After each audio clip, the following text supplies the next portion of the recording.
Are you always on the toilet? Maybe your frequent bowel movements are starting to worry you, or you're just sick of going back and forth to the toilet so often. You might be worried about a fast transit time and all that effort you put into eating healthily going to waste. In this episode of the Inside Knowledge podcast, I'll explain the types of things that could cause frequent bowel movements and some of the things that you can do about it. I've worked with clients who've been going to the toilet as often as 11 or 12 times a day, and we've managed to normalise that through diet and lifestyle. So it is possible to reduce the amount of times you're going. Let's get into it.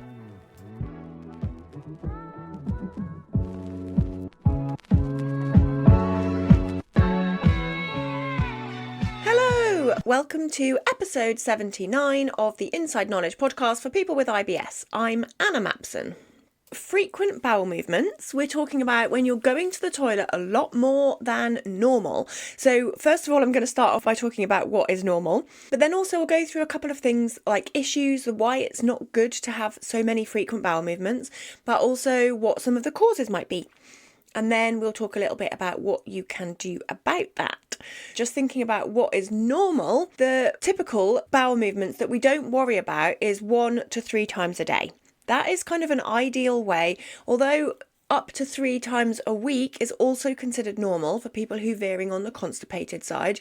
Even if you're not going every day, it's considered normal, but I wouldn't call it ideal if you're only going a couple of times a week. But in terms of today's topic, talking about going frequently, up to 3 times a day is 100% normal, nothing to worry about.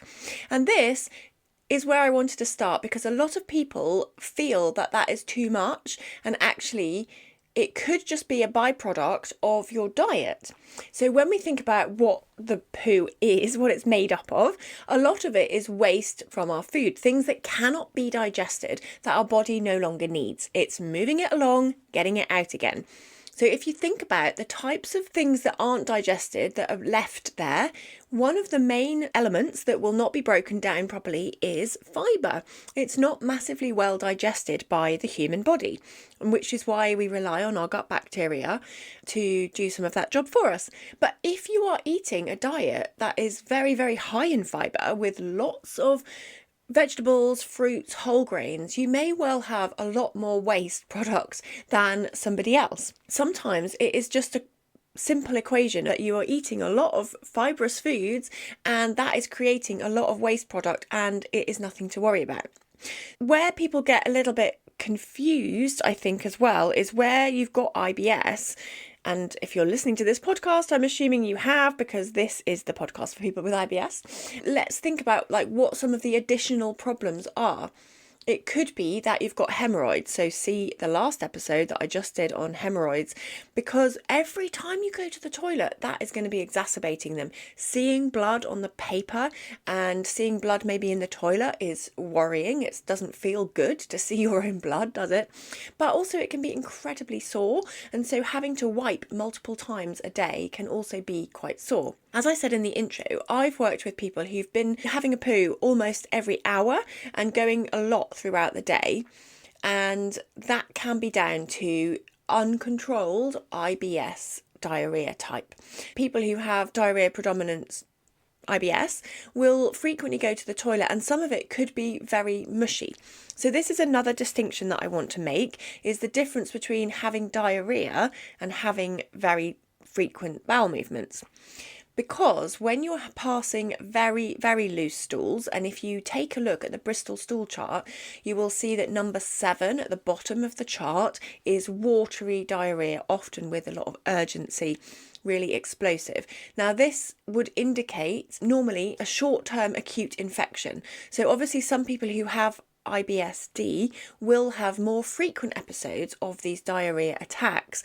But if you're constantly going to the toilet with that watery loose diarrhea, that is something that needs investigating, and you should be going back to your doctor repeatedly to try and find solutions for that, because when you're losing that much liquid, there's a real chance of dehydration, loss of electrolytes, and also your transit time is going to be so fast that you're not absorbing your food properly. So we might get a stomach upset. Maybe you caught a little bug and you get diarrhea for a couple couple of days. Like, that's nothing necessarily to worry about. You just need to stay rehydrated, keep yourself rested, and like recover from this infection. So that's completely separate. So what we're talking about here is frequent bowel movements that are ongoing, that's not an acute case of diarrhea with urgency and that sort of thing. Also, the other things to watch out for would be if you have a fever alongside an acute diarrhea episode, if you have a lot of blood in your stool, or if you're also vomiting or feeling incredibly sick. Like, that could probably indicate that you have got some sort of bug. Also, if you cannot control your bowel movements and you are getting incontinent and having accidents, like, that would be again something to go back to the doctor with and make sure you get some sort of other investigations. Maybe they want to do a stool test to look for parasites or bacterial infections. Also, they would look for hidden blood. That's the FIT test. This is looking for blood that is not visible to the eye, which can also indicate small amounts of bleeding inside the gut.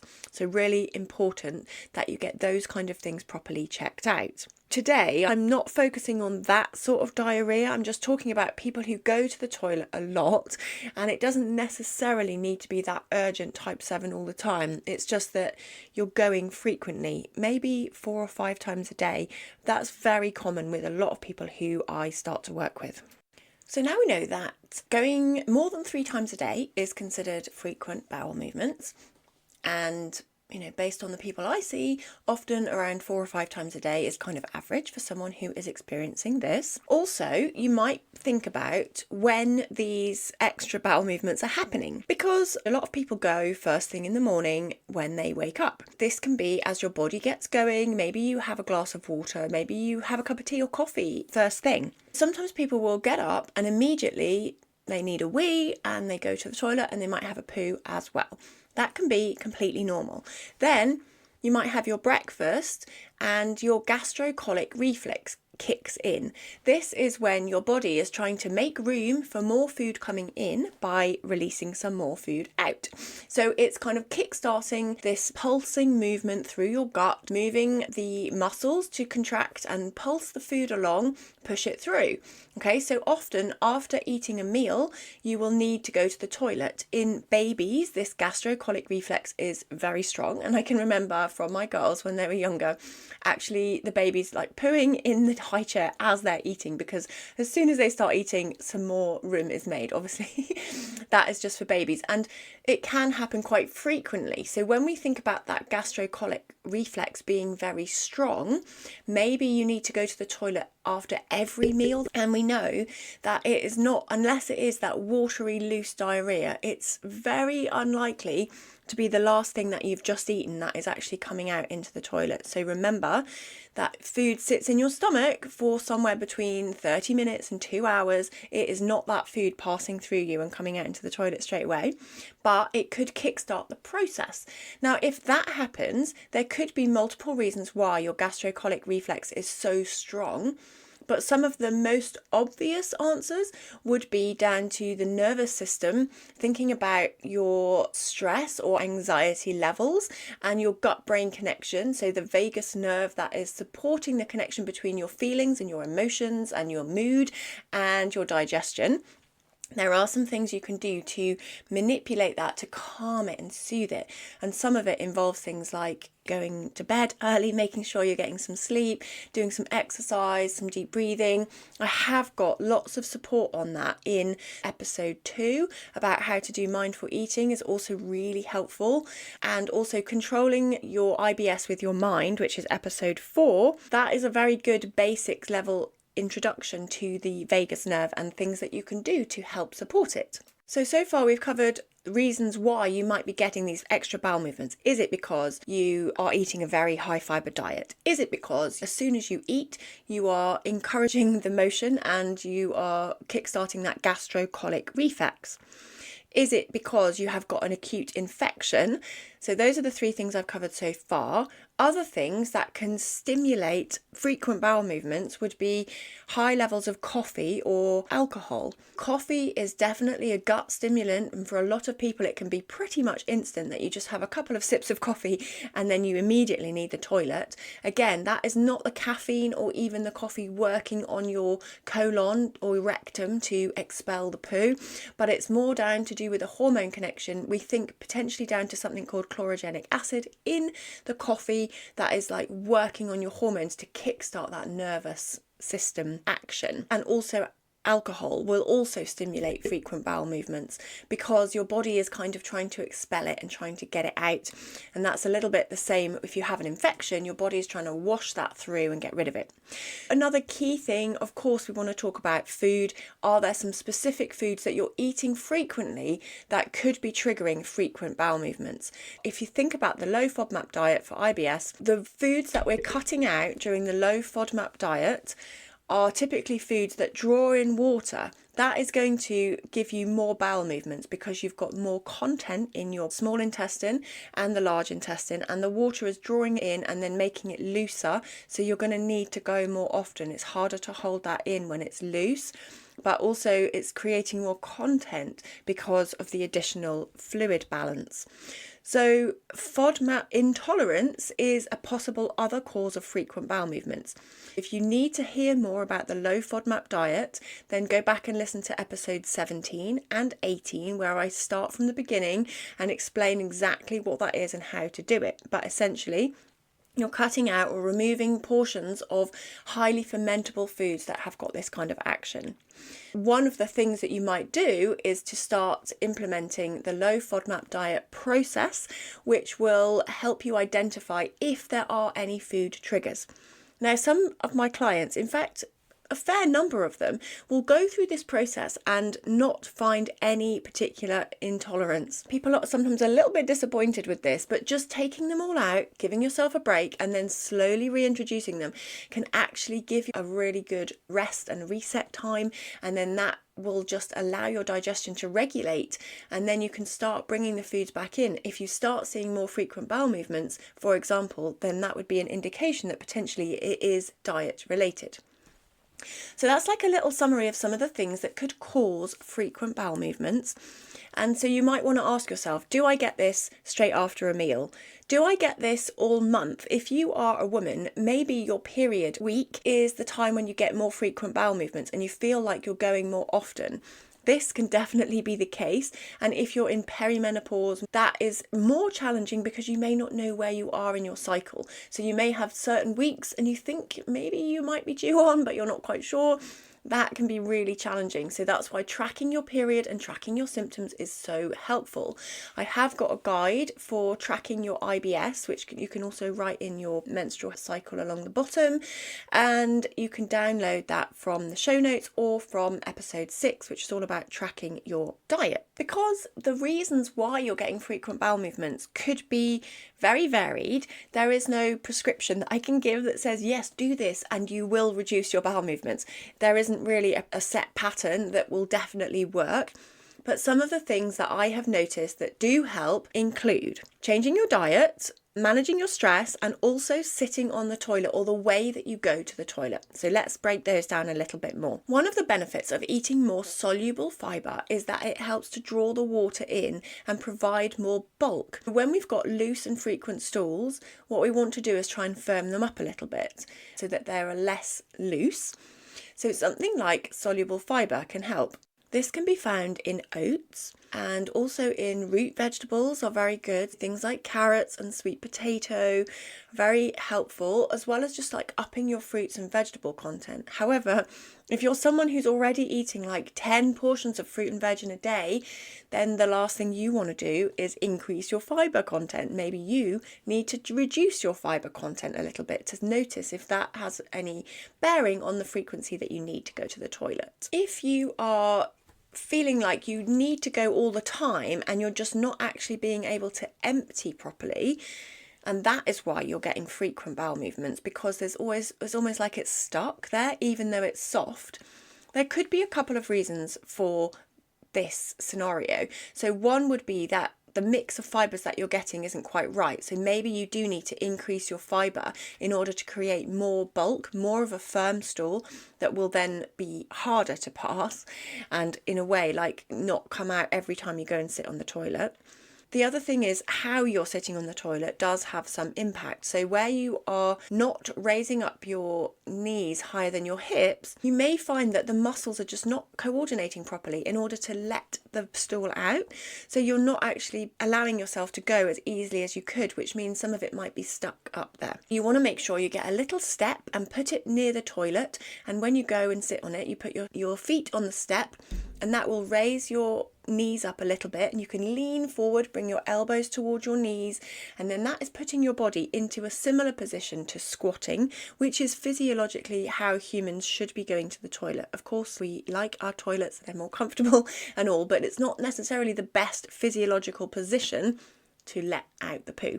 So what you can do is to try and recreate that by sitting down using a little step to help you get a better action on the toilet. Now, the other thing is if you are getting frequent bowel movements and you think maybe it's connected to how you're feeling, to your stress levels, if you're a big worrier, someone who's always got a very busy mind, you find it hard to switch off. Even if you don't feel particularly stressed, you're just someone who is always on the go, you really can't sit still. You very rarely relax or have an afternoon just lounging around. That could indicate that there may be this disconnect between your brain and your gut, or not even a disconnect. It's like you're constantly on high alert, and that can put your body into a slight state of fight or flight, which means your body is always trying to get rid of any built up waste because you may have to face threat to your life. Obviously you don't. It's just things like you've got another email from your boss, and your car's broken down, and extra things that cause us daily stress. So very rarely are we put in a position where actually our life is under threat, but we can feel like that really a lot. And so you want to try and work then on calming down your nervous system, and you can do that through deep breathing, like diaphragmatic breathing, and you can listen to my episode on breathing for IBS, episode 48. It's got some different breathing techniques, how to slow down, how to improve your vagal nerve tone, which will help you feel calmer and also just soothe that connection so that you're not constantly on high alert. The other thing you might be interested in is using something like psyllium husk. Now, psyllium husk is a fibre. Some of it is soluble and some of it is insoluble. And most people think about it like a laxative or something to take when you have constipation predominant symptoms. But actually, it has been shown to regulate bowel movements in people who have diarrhea as well. So you may find that something that is helpful, particularly if you're struggling to increase your fibre intake through fruits and vegetables. Now, I always try and recommend food first, but where sometimes we do need to supplement, this is something that is very well tested and well researched and generally is pretty safe. So most people do not find they get negative effects with it. Some people do find they get a little bit more bloated, so always start with a really low dose, low and slow, start small, and see how you get on. The final thing I want to mention is a beneficial yeast called Saccharomyces boulardii, which has been shown to reduce frequent bowel movements. So it's been tested quite a lot in children who have antibiotic-caused diarrhea, and they have done tests showing that people have less bowel movements. So there's like a couple of studies, I'll link to a few in the notes for this episode, but for example, a group of Pakistani children who had drunk some water that had a bacteria in it, and against a control group, the people who took the Saccharomyces boulardii every day for 6 days had 50% less bowel movements compared to the people who didn't have the Saccharomyces boulardii, the control group.